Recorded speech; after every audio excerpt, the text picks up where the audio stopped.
குரு சொந்தங்களுக்கு வணக்கம். இன்னைக்கு நேர்காணல நம்மளோட இருந்திருப்பவர் அரசியல் விமர்சகர் திரு தேவப்பிரியா அவர்கள். வணக்கம். வணக்கம். இந்த பழனி நிலம் மடத்தோட நில பிரச்சனை பெரிய பூகாமெல்லாம் போணுச்சு. கைது நடவடிக்கை, அமைச்சர் அவர்கள் வழக்கு போடுறதுன்னு போயிட்டு இருந்ததுல இப்போ ஒரு 4-5 பேர் அந்த வழக்குல சிபிசிஐடி விசாரணை பண்ணி கைது செஞ்சிருக்காங்க. யார் அவர்கள், என்ன மோசடி, என்ன நடந்திருக்கு, அந்த விசாரணையில் ஏதாவது வெளி வந்திருக்கா? இல்ல, 1888 இந்த 1.4 ஏக்கர் சன்னதி தெரு நீங்க இறங்கி வந்தா வெளியில பஸ் ஸ்டாண்டுக்கு வர்ற வழி உடனே கோயில் அடிவாரத்துல இருந்து அடுத்த 2வது ப்ராப்பர்ட்டி தான் இது. அங்க கிரவுண்ட் 5 கோடின்னு போட்டா 1.4 ஏக்கர்னு போட்டா கிட்டத்தட்ட 24 கிரவுண்டு. ஸோ 110 இருந்து 120 கோடி பெருமானம் உள்ளது 5 கோடின்னு போட்டாலே. ஸோ அப்படி உள்ளத வெறும் 2 கோடிக்கு இவங்க வித்திருக்காங்க. தெளிவாக அந்த மடத்து பேர்ல தான் அது இருக்கு. ஆனால் அந்த மடத்துல ஒரு ரெசல்யூஷன் பாஸ் பண்ணியிருக்காங்க. இதுல ஒன்றும் வருமானம் இல்லை, இதை வித்துட்டு அதிக விலைக்கு வாங்குறவங்களுக்கு வித்துட்டு இதை வச்சு நம்ம ஏதாவது பண்ணலான்னு. ஆனால் அந்த மடத்துடைய தக்காராக இருந்தது யாருன்னு பார்த்தால் இந்த கோயிலுடைய ஈவோ. ஆனா இவர் லெட்டர் போட்டிருக்காராம் ரிஜிஸ்டர் ஆஃபீஸுக்கு விற்கக்கூடாதுன்னு. ஏன் சார், தக்கார் அந்த அவங்க போட்ட ரெசல்யூஷனே செல்லாதுன்னு மாற்றிருக்கலாமே. உங்களுக்கு தெரியாதுன்னா நீங்கள் அங்கே உட்கார்றதுக்கு அன்ஃபிட். ஏன்னா கோயில் ஈவோ, கமிஷனர் இவங்கெல்லாம் ஜுடிஷியல் தெரிஞ்சிருக்கணும். ஏன்னா சட்ட பிரச்சனைகள் தெரிஞ்சவங்களாக இருந்திருக்கணும். ஸோ இதை தாண்டி 31ஆம் தேதி வரைக்கும் இருந்துட்டு ஜூலை 1ஆம் தேதி கிட்டத்தட்ட பல இது எஸ்ஆர்ஓக்குள்ள டிரான்ஸ்ஃபர் பண்றாங்க. அந்த பர்டிகுலர் பழனி எஸ்ஆர்ஓவை டிரான்ஸ்ஃபர் பண்றாங்க.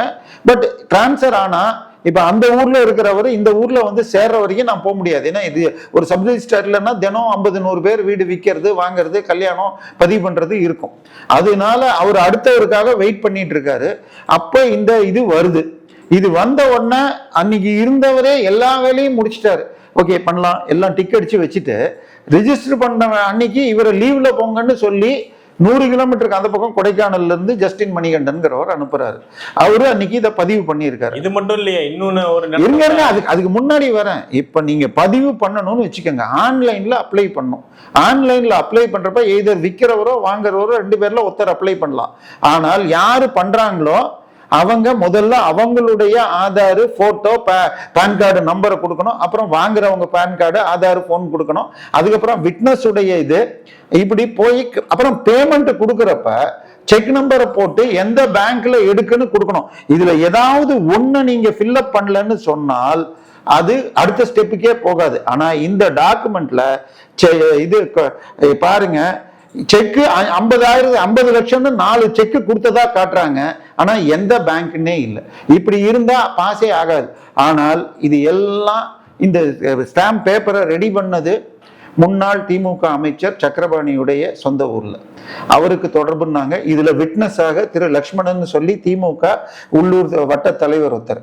ஆனா சக்கரபாணி எனக்கு தொடர்பு இல்லைன்றாங்க. இன்னொரு பக்கம் திமுக ஐடி விங்க அந்த மாவட்டத்தின் தாவேக அமைச்சர், அவருக்கு தொடர்பு சம்பத்துன்னு சொல்லி அவருடைய ரிலேஷன் தான் இந்த வாங்கினவருங்க. இந்த வாங்குறவங்க தொழில் முறையாக அப்படி சுத்தி பார்த்துட்டு இந்த இடம் யாருது, கோயில் இடமோ இல்ல ஓனர் இங்க இல்லைன்னா அதெல்லாம் பண்றவங்களாம் ஏற்கனவே 2 ப்ராப்பர்ட்டியே கடந்த 2-3 வருஷத்துல பண்ணியிருக்காங்களாம்.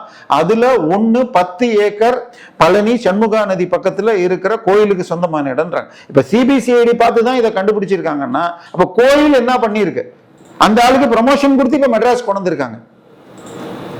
சரியா? அடுத்தது அது நீங்க சொன்ன மாதிரி இந்த பதிவு பண்ண 6ஆம் தேதி அதே ஜஸ்டின் மணிகண்டன் ஊர்ல இருக்கிற இன்னும் அரசுக்கு சொந்தமான புறம்போக்கு நிலத்தை ஒருத்தர் தன் பையனுக்கு எழுதி வைக்கிறதாகவும் அந்த பையன் அதுல ஒரு போர்ஷனை ஒரு பாஜக உள்ளூர் தலைவருக்கு இது அக்ரிமெண்ட் போட்டதாகவும் காட்டுறாங்க. அது ஒரு பத்திரிகையில, திமுக பத்திரிகையில 60 கோடின்னு சொல்லுது, தினமணியில 2.5 கோடி தான் அதுக்கு வேல்யூன்னு சொல்லுது. பட் எதாக இருந்தாலும் அரசு நிலத்தை எப்படிங்க வைக்க முடியும்? சரியா? சோ இப்ப இது மாதிரி விஷயங்களுக்கெல்லாம் காரணம் என்னன்னா பட்டா. இப்ப 1888 மடத்துக்கு பேர்ல கொடுத்தத 1981 ஒரு தனிநபர் பேர்ல பட்டா மாறி இருக்கு. அதை காட்டி தான் இத்தனையும் பண்றாங்க. இப்ப நம்ம அமைச்சர் இருக்காருங்களே, அவர் பேர் என்னங்க, இந்து சமய அறநிலைத்துறை அமைச்சர் ரமேஷ் அவர்கள், டாக்டர் ரமேஷ் அவர்கள். அவர் முந்தானத்துக்கு 3 நாள் முன்னாடி ஹிந்துல ஒரு அவருடைய பேட்டி கொடுக்கப்பட்டிருக்கு, ஆங்கிலத்துல யூடியூப்லயும் இருக்கு. அதுல என்ன சொல்றாரு, நாங்க 4000 ஏக்கர் கரூர் நிலத்துல 1963 பட்டால தனிநபர் பேர்ல தான் இருக்கு, ரயத்துவாரி பட்டான்னு கொடுத்துருக்காங்க. ஐயா, ரயத்துவாரின்னா விவசாய நிலம். நான் கேட்கிறேன், அந்த 4000 நான் 25,000 கோடி மதிப்புல கிட்டத்தட்ட 15,000 கோடி மதிப்பு வீடுகளா மாறி இருக்கு.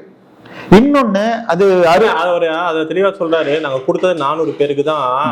அதுல நீங்க சொல்ற மாதிரி அந்த இனாம் நிலத்துல அதுல அவங்க கோவிலும் எந்த இது கேஸும் போடல, எந்த இதுவும் அவங்க பேர்லயும் இல்ல. அதனால ஓனர்ஷிப் எதுவுமே இல்லாதனால தெளிவா இருக்கிறதுனால நாங்க உங்களுக்கு கொடுக்கோம். ஏதாவது ஒரு டிஸ்பியூட், சரிங்க, அது இனாம் லேண்டுன்னு தானே. இது 1963 தானே பட்டா கொடுத்தாங்க. அது 1963 புதுசா கொடுத்தாங்களா? அதுக்கு முன்னாடி என்ன பேர்ல இருந்துச்சு? கோயிலுக்கு கமிட் பண்ணப்பட்ட நாயக்கர் காலத்து நிலம். சரி, 1600 இருந்து 1963 வரைக்கும் அது கோயில் சம்பந்தப்பட்டதுன்னு எல்லாருக்கும் தெரியுமா இல்லையா? அப்புறம் ரயத்துவாரி பட்டாங்கிறது ஏன் வந்துச்சுன்னு சொன்னால், அந்த காலகட்டத்தில் நில உரிமை சட்டம்னு கொண்டு வந்து ஒரு அமைப்புனா 40 ஏக்கர், தனிநபர்னா 10 ஏக்கர், தரிசு நிலம்னா கொஞ்சம் அதிகம், இந்த மாதிரி இருந்த காலத்துல அது ஒரு கோயில் பேர்லயே இல்லாம தனிநபர் பேர்ல கொடுத்தது. அது மாத்திரம் இல்ல, இதெல்லாம் அசைன்மெண்ட் பட்டா. அதாவது நீ இந்த வேலை செஞ்சா அதுக்காக உனக்கு இது, நீ மாசத்துக்கு தினம் வாரத்துக்கு 7 நாளும் நீ பூ கட்டி கொடுக்கணும், 7 நாளும் நீ கோயிலுக்கு சமையல்ல இந்த ஐட்டம் செஞ்சு தரணும், கோயிலுக்கு நீ பல்லக்கு தூக்கணும், இந்த மாதிரி நாதஸ்வரம் வாசிக்கணும், மேளம் வாசிக்கணும், அர்ச்சகரா இருக்கணும்னு. இந்த வேலை செய்யலன்னா உனக்கு கிடையாது. இதுல நம்ம கல்பாக்கத்துல அணுநகர்னு ஒண்ணு பெருசா இருக்கு, குவார்டர்ஸ், ஒன்னும் வில்லா. ஒரு பேச்சுக்கு சொல்லுவாங்க, இவங்க அணுமின் நிலையம் கட்டுறதுக்கு 25 வருஷம் ஆகும் கட்டி முடிக்கிறதுக்கான, முதல் வருஷமே குவார்டர்ஸை கட்டுவாங்க. அந்த குவார்டர்ஸ்ல நீங்க எப்ப தங்கலாம், அங்க வேலை செஞ்சாதான். ஒரு பேச்சுக்கு உங்களுக்கு வெளிநாட்டுல வேலை கிடைச்சி விட்டுட்டு போறீங்க, இல்ல உங்க சர்வீஸ் முடிஞ்சு ரிட்டையர் ஆயிட்டா அடுத்த நாளே வெளில அனுப்பிச்சிருவாங்க. அது மாதிரி நீங்க அந்த வேலையை செஞ்சாதான் உங்களுக்கு சொத்து. இப்ப 1600 இருந்து 1963 வரைக்கும் அசைன்மெண்ட் பட்டா, 63 ரயத்வாரி பட்டா. இப்ப ஏன் மாத்துறீங்க? அதுல எத்தனை 25,000 கோடி ஒருத்தர் எப்படி ஏன் மாத்துறீங்க? இப்ப நேற்றைக்கு 25,000 கோடிங்கிறதே 19 பேசுறாங்க, அதுக்கான எந்த ஒரு ஆதாரம் இல்லைன்னா அதே பேட்டியில. சரிங்க, நான் எடுத்து போடுறேங்க. HRNC என்னென்ன வேல்யூ சொல்லி இருக்காங்கன்னு நான் காட்டுறேன். அவங்க மீட்கப்பட்ட நிலம் 6,000 கோடி, 6,000 ஏக்கர். அது ஒன்னொன்னுக்கும் பேப்பர்ல என்ன ரேட் சொன்னாங்கன்னு நான் எல்லாமே சேர்த்து வச்சிருக்கேன். ஏன்னா என் பொழப்பு பேப்பர் கட்டிங் சேவ் பண்றது. அதனால 10 கோடி ரூபாய் எடுத்தா 50 கோடி 100 கோடின்னு இவங்க தான் சொல்லுவாங்க. போன முறை திமுக ஆட்சி வந்த முதல் 10 நாளைக்குள்ள 300 கோடி ரூபாய் மதிப்புள்ள சாலிகிராம நிலத்தை மீட்டோம். அதை சமூக விரோதிகள் இந்து சமய அறநிலைத்துறை நிலத்தை ஆக்கிரமித்து பெப்சிக்கு வாடகை விட்ட. இந்து சமய அறநிலைத்துறைக்கு 1 ரூபாய் கூட கிடையாது, சொந்தம் கிடையாது. அது வடபழனி முருகனுக்கு சொந்தமானது. இன்னும் சொல்ல போனால் நேற்றுக்கு இன்னொரு தீர்ப்பு வந்திருக்கு மதுரை ஹைகோர்ட்ல. இனிமேல் காவிரி நதியோ தாமிரபரணி நதி எல்லாம் ஒரு ஜூரிஸ்டிக் பர்சன் அப்படின்னு இருக்காங்க. இனிமேல் மணல் தான் யார் வேணாலும் கேஸ் போடலான்னு வரும். அப்படி அது இம்ப்ளிமெண்ட் ஆகிறதுக்கு டைம் ஆகும். ஸோ இப்ப அந்த சொத்து யார் என்ன பண்ணாங்கன்னு பார்த்தா, கருணாநிதி காலத்தில் இது மக்கள் நலத்துறைக்கு கொடுத்து அவங்க லேடிஸ் ஹாஸ்டல் கட்டுறேன்னு அதை எடுத்து கட்டாம வாடகையும் கொடுக்காம ஏமாத்துறாங்க. அதுக்கு நீங்க எதுவும் பண்ணல.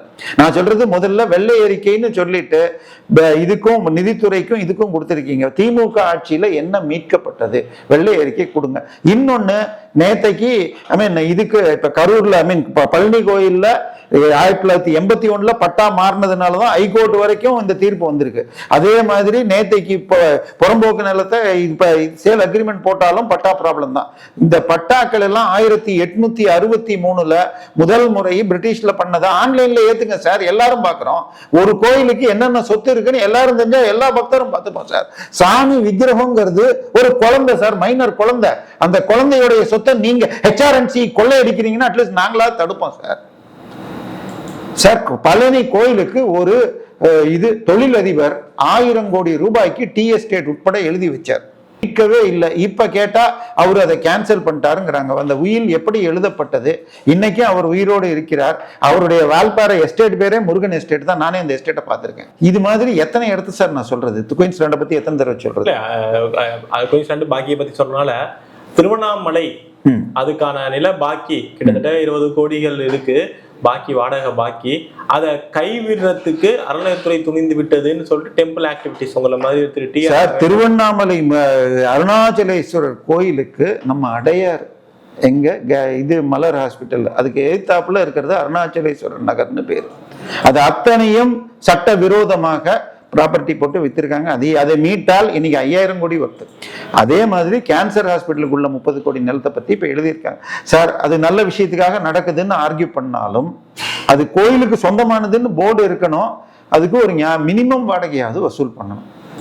ஏதாவது இது இவங்க சொத்து யாராவது விட்டு கொடுப்பாங்களா? விஜய்க்கு இன்னைக்கு இல்லாத சொத்தா? இப்ப அவர் வளர்ந்த வீட்டை விட்டு பிளாட்டா மாத்துறாங்க. ஸோ உங்களுக்கு சொத்துன்னா அதுக்கு இன்னைக்கு என்ன வேல்யூ பண்ண முடியுமோ பண்ற மாதிரி கோயில் சொத்தை வளர்த்து காப்பாத்துறதுக்கு தான் உங்களுக்கு சம்பளம். இதுக்காக நீங்க என்ன பண்றீங்க? கோயிலிருந்து வர்ற வருமானத்துல 12% சர்வீஸ் சார்ஜ், 4% ஆடிட் ஃபீன்னு எடுத்துட்டு கோயில கொள்ளையடிக்கிறவனுக்கு உதவி செய்யறீங்க. ஸோ தயவு செய்ய இதை தவிர இன்னொரு செய்தி, இந்து சமய அறநிலைத்துறை அமைச்சருக்குள்ள ஆபீஸ் கோட்டையில இருக்கிறத 2021 தான் 1 கோடி ரூபாய்க்கு மாத்தி அமைச்சாங்களாம். இப்ப இந்த ஆட்சி தான் உங்களுக்கு தெரியும்ல, இது பைத்திய அறிவு தலைவர் தான் உங்களுக்கு கொள்கை தலைவர் ஈவே ராமசாமியார். அதனால ஜோசியர் சொல்லிட்டாராம், வாஸ்து சரியில்லைன்னு சொல்லி செலவு 1 கோடி ரூபாய்க்கு அமைச்சர் உட்கார்ற அலுவலகம். அதுல வாரத்துக்கு ஒரு நாள் கூட மொத்தமா உட்கார மாட்டார். ஒரு நாளைக்கு 1 மணி நேரம்னு, வாரத்துக்கு 3 நாள் உட்கார்ந்தா அதிகம். அத்தனை கோயிலுக்கு அவர் சுத்தினார், இவரும் சுத்துவார்னு எடுத்துப்போம். அப்படி இருக்கிறப்ப திருப்பியும் பல லட்சங்கள் டெண்டர் விடாம செஞ்சாங்களாம். சார், விஜய் அவர்கள் பேச்சில் எல்லாமே டிரான்ஸ்பரண்டா இருக்கணும், வெளிப்படைத்தன்மை, ஊழல் இல்லைன்னு சொன்னால் தயவு செய்து கோயில் சொத்தை காப்பாத்துங்கள். இப்படி எப்படி சார் அதை எடுத்தாங்க? எனக்கு அதை பார்த்தாலே தெரியல. நீங்க சர்டிஃபைடு காப்பின்னு அப்ளை பண்ணா 2வது பக்கத்துல வித்தவன் வாங்கினவன் போட்டோ இருக்கணும். இன்னைக்கும் வாங்கினவன்ல 2 பேர்ல ஒருத்தன் அப்ஸ்காண்டிங். அந்த ரிஜிஸ்டர் ஆபீஸ்ல அன்னைக்கு பண்ணி கொடுத்த அந்த ஜஸ்டின் மணிகண்டனை தான் கைது பண்ண போய் ஜாமீன் வாங்கியிருக்காரு, சஸ்பெண்ட் பண்ணியிருக்காங்க. ஆனால் 3ஆம் தேதியே அதை அப்ரூவ் பண்ண பாலசுந்தரத்தை ஒன்றும் பண்ணல. இது நம்ம நண்பர்கள் இது பண்ண உடனே டிஐஜி பேர்லயும் இது பண்ணியிருக்காங்க. நான் சொல்றது டிஐஜிக்கு மாத்திரமா தெரியுமா? இந்து சமய அறநிலைத்துறையில இது இன்வால்வ்டு, பத்திரப்பதிவுத்துறை இன்வால்வ்டு, 2க்கும் சேர்ந்து ஒரே ஒரு ஐஏஎஸ் அதிகாரி இருக்காரு. அவருக்கு தெரியாதா? சட்டப்படியாக கமிஷனரை போடணும்னா அந்த குவாலிஃபிகேஷன்ல முதல் குவாலிஃபிகேஷன் ஜட்ஜா இருக்கணும். அதுக்கப்புறம் ஆல்டர்னேட்ல அதர் ஆபீசர்ங்கிறத வச்சுக்கிட்டு இன்னைக்கு வரைக்கும் 1959 இருந்து எந்த ஒரு ஜட்ஜையும் போடாம ஏமாத்துறாங்க. ஏன்னா கோயில் சொத்தை மீட்கிறதுக்கு என்ன பண்ணணும்னு அவங்களுக்கு தான் தெரியும். ஜட்ஜை போட்டா ஐஏஎஸ் ஆபீசர் சொல்றதை கேட்க மாட்டாங்கன்னு போடுறது இல்லை. இந்த மந்திரி சொன்னா கேட்க மாட்டாங்கன்னு. சோ சட்டத்தின் ஓட்டைகளை வைத்துக் கொண்டு கோயில் சொத்துக்களை கொள்ளையடிப்பதுதான் வருது. நேற்றைய தினம் திருப்பூர்ல திருவாலீஸ்வரர் கோயிலுக்கு 216 ஏக்கர் சொந்தமானதை விற்கக்கூடாதுன்னு வந்திருக்கு. இது மாதிரி எத்தனை கோயில்ல வருது? இதே மாதிரி திருவள்ளூர் பக்கத்துல ஒரு கோயில்ல தினந்தோறும் மாட்டு கறியையும் மாட்டு எலும்பையும் கொண்டு வந்து போடுறாங்க. சார், நீங்க சாப்பிடுங்க, உங்க உரிமை. ஆனால் அதை இப்படி போட்டா ஒத்துப்பீங்களா? உடனே ஒரு நண்பர்கள் கேட்குறாங்க, முந்தானத்து பார்த்தீங்களா ஒரு சுப்ரீம் கோர்ட் ஜட்ஜி சொல்லியிருக்காரு, நான் கூட கோழி பிரியாணி சாப்பிட்றேன். அதுக்கு அவர் எதுக்கு சொன்னார்னா 90 நாளைக்கு மேல ஜெயில வச்சாச்சு, அவங்களுக்கு ஜாமீன் கொடுக்கலாம் அப்படின்னு சொன்னார். அதுக்காக கங்கையில போய் சாப்பிடலாம்னு சொல்லல. அதையும் சாப்பிட்டுட்டு ஒருத்தன் வீடியோ போடுறான்னா அவன் எவ்வளவு பெரிய கிரிமினலா இருப்பான். உங்க வீட்டுக்குள்ள நீங்க செய்யறத வெளியில செய்ய முடியாது. நீங்க உங்க வீட்டுக்குள்ள அம்மனமா கூட சுத்தலாம். ரோட்ல அம்மனமா சுத்தா கைது தான் பண்ணுவாங்க. சோ நீ என்ன வேணா சாப்பிடு, கோழியை சாப்பிடு, மாட்டை சாப்பிடு, பன்னியை சாப்பிடு, அது உன் இஷ்டம். அது அதுக்கு பண்ண. இன்னொன்னு, அதனால வியாதிகள் வந்தா என்ன ஆகும்? இன்னும் சொல்ல போனால் அதை எடுத்து காக்கா எங்க வேணா போடலாம். திருப்பரங்குன்றத்துல அந்த படிகள் மீதுல ஊர்ல இருக்கிற யாரும் சாப்பிடக்கூடாது. ஏன்னா மேல இருக்கிற சுனையில தான் தண்ணியை எடுத்து இன்னைக்கும் அந்த சிவனுக்கு அபிஷேகம் பண்ணப்படுறது. அதனால ஊர் கட்டுப்பாட்டுல எந்த மதம் எந்த ஜாதியாக இருந்தாலும் இது பலி மாத்திரம் இல்ல, படிகள்ல கூட சாப்பிடக்கூடாதுன்னு இருக்கு. சோ எல்லாமே அறிவுபூர்வமானது இந்திய நாடு. இதுக்குள்ள வேண்டுமென்றே கலவரம் தூண்டுறதுக்கு ஒரு கேங் இருக்கு. இந்து சமய அறநிலைத்துறை என்பது அங்க உள்ளுக்குள்ள இருக்கிற அந்த துறையே கொள்ளையர்களின் கொடுங்கோலர்களின் கூடாரமாக இருக்கு. அதை கிளீன் பண்ணாம அமைச்சர் அந்த அதிகாரிகள் சொல்றதை கேட்டு வந்து கிளிப்பிள்ளையாக சொல்கிறார். நீங்க சொன்ன கேஸ்லயே வழக்கு போடணும்னா கோயில் போட முடியாது, HRNC தான் போட்டிருக்கணும். அப்ப HRNC தூங்கிட்டு இருக்குன்னு அர்த்தம். அதே கரூர்ல வெண்ணைமலை முருகன் கோயிலுக்கு 400 பேருக்கு கேஸ போட்டு திரு அத்திக்குட்டை ராதாகிருஷ்ணன் வந்து அதை மீட்கணும்னு வழக்கு நடந்துட்டு இருக்கு. போலீஸை கூட்டிட்டு போய் இன்னும் மீட்கல 5 வருஷமா. சோ வழக்கு போடலன்னா அது போடாததுக்கு இந்த HRNC துறை பேர்ல இருக்கிறவங்க பேர்ல தான் ஆக்ஷன் எடுக்கணும். இதை மீட்கப்படணும். வழக்கு அடுத்த வாரம் வருகிறது. நேத்தைக்கோ முந்தா நேத்திக்கோ HRNC சார்பா 27ஆம் தேதிக்கு முன்னாடி பதில் கொடுக்கணும். 11ஆம் தேதி வர்றப்ப ஹைகோர்ட் ஸ்டே பண்ணிடும் நான் நம்புறேன். தயவு செய்து கோயில் சொத்தை காப்பாத்துங்க. ஒரு இடமும் எவ்வளவு நேத்தைக்கு அரப்போர் ஜெயராமன் அவர்கள் சுட்டிக்காட்டி 60 கோடி ரூபாய் ஒர்த்துள்ள நிலம் மதுரை மீனாட்சி அம்மன் இது 16 பேர் மேல வழக்கு போட்டிருக்காங்கன்னு இருக்கு. சோ மதுரை மீனாட்சி அம்மனுக்கு சொந்தமான இடத்தில் பட்டா RC சர்ச் பிஷப் ஹவுஸ் இருக்காங்க. ஸோ இதையெல்லாம் என்னைக்கு மீட்க போறீங்க? தயவு செய்து கோயில் சொத்துக்களை காப்பாற்றுங்கள். இதுதான் நாங்கள் வைக்கிற கோரிக்கை. மக்கள் திரு விஜய் விசில் என்ற 2ஐ வச்சு தான் ஓட்டு போட்டிருக்காங்க. அது நீங்கள் நல்ல நடவடிக்கை எடுப்பீர்கள் தூய சக்தின்னு சொன்ன வார்த்தையை நம்பி பண்ணியிருக்காங்க. அப்ப செயலில் காட்டுங்கள். நாங்களும் உங்கள் பின்னால் நிற்போம். நன்றி.